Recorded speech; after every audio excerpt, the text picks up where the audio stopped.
Welcome back to the Crochet Chronicles, my friends over at yarnspirations.com. Today we have the wide V-stitch crochet blanket. As you see, it's using Bernat Toasty. I'm going to do two things that are different today. I'm going to demonstrate with a regular yarn that is not boucle, which this is boucle, and then I'm going to demonstrate with this yarn just to prove to you that it does work. So with boucle, this one is a little different than you may have experienced in the stores. So let me show you a little mini example and tell you why. So here's a smaller example of what we have, and this is just the V-stitch as you know it.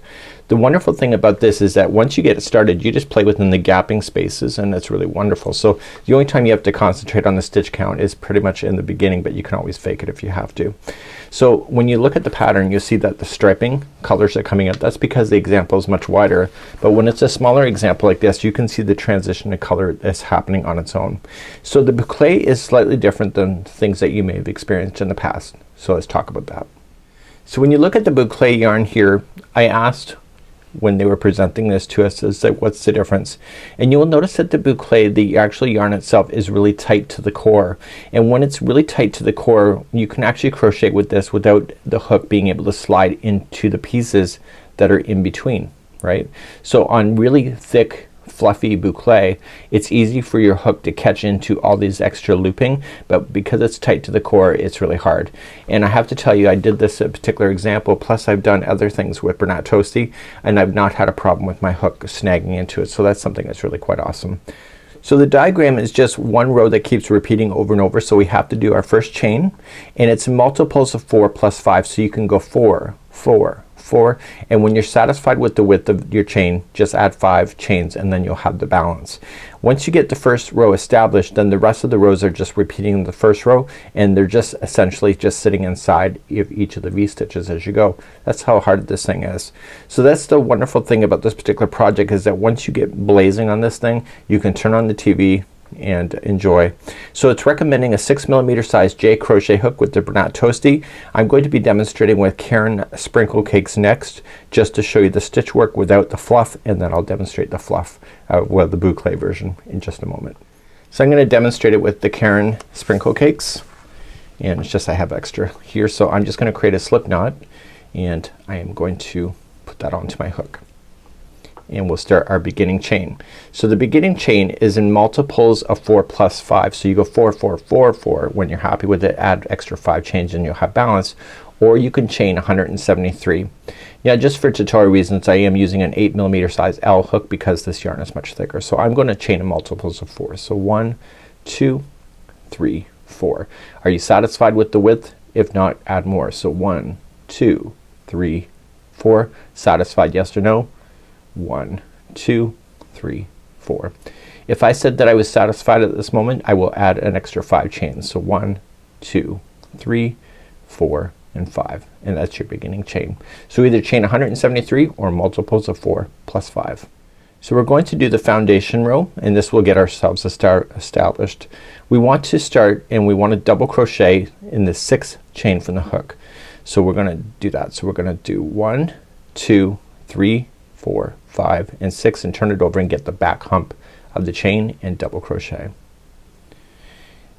And once you double crochet in that one, you're not quite done with that particular one, so you're going to chain 2, 1 and 2, and then double crochet in the same one. So you've just created a V-stitch within that same chain. So what you have here is that this is considered a double crochet, and then you have a V-stitch. You're now going to skip over 3 chains. So 1, 2, 3, and you're going to V-stitch in the 4th one away, and that's all you're gonna do to the end. So you'll double crochet, chain 2, and double crochet into the same one, and you'll keep moving along just like that.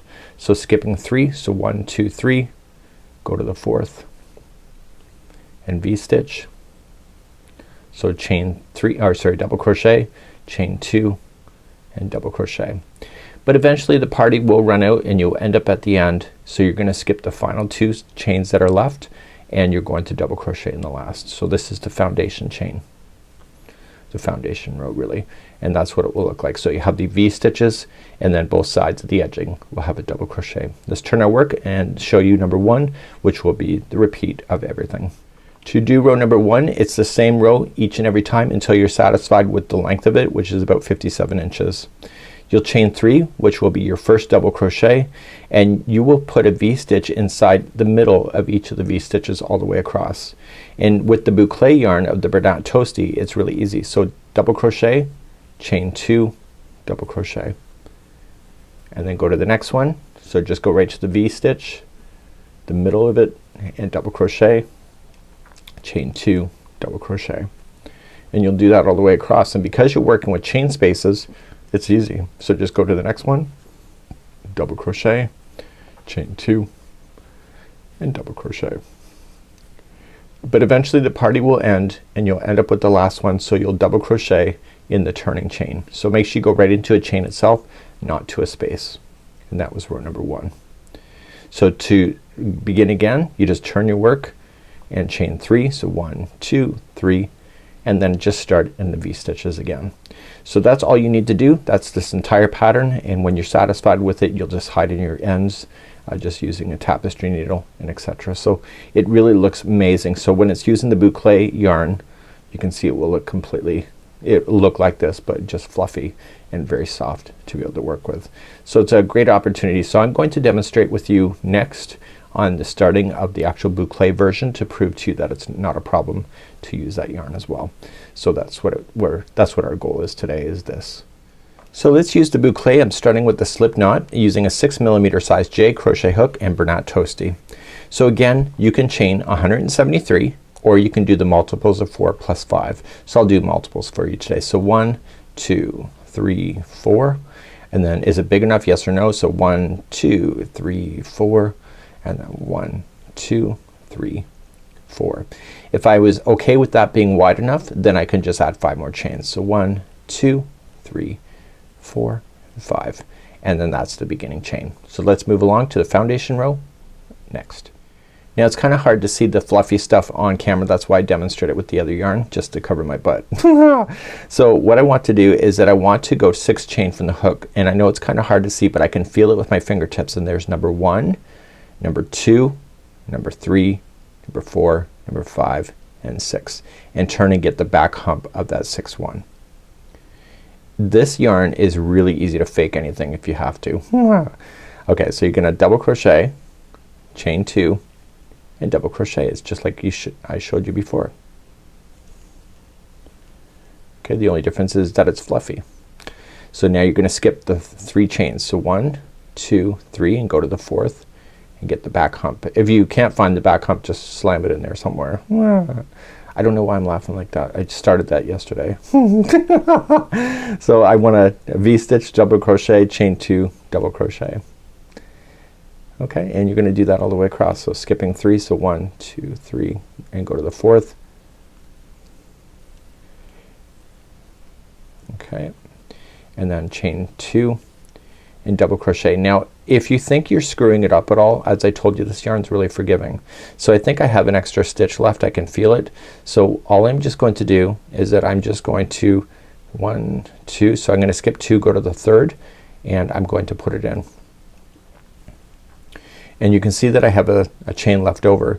So all you can do, and don't think we don't do it because Jeannie designs this way too, is that you can just undo this a knot on this side, and you can just feed it through and then get rid of that extra loop at the end. Okay, so I undid that last one so that it's even. So you can do that if you have to, right? So you're going to start row number 1, chain 3, which counts as a double crochet, and then you're just concentrating in the spaces. And so you'll V-stitch, so you'll double crochet, chain 2, double crochet, and then just go to the next space and feel for it. I made a beautiful blanket like this in my early teens as a Christmas gift. I don't know if it was this exact same stitch, but it was something ridiculously easy. And anyway, I gifted it to my parents a lot at the time. Knowing our relationship, they probably burned it though. Okay, so here we go. So we're gonna turn our work. So that's all there is, right? So chain 3 counts as your first double. Go in the space. 1, 2, and then going in. Okay, that's all this is. So just play within the V-stitches itself and you have a nice quick blanket for you. And I found with myself even just doing that quick little sample, it's just a few minutes, well, maybe a few more than a few minutes, but it was really quite fast to do. And you don't have to really think about it, you just have to slam it into the spaces. So this is how you do the wide V-stitch blanket, and it almost looks like a mesh and it will be really soft and you'll see the colors transitioning on their own. That's it for today. Have a good one and we hope to see you again real soon. Bye bye.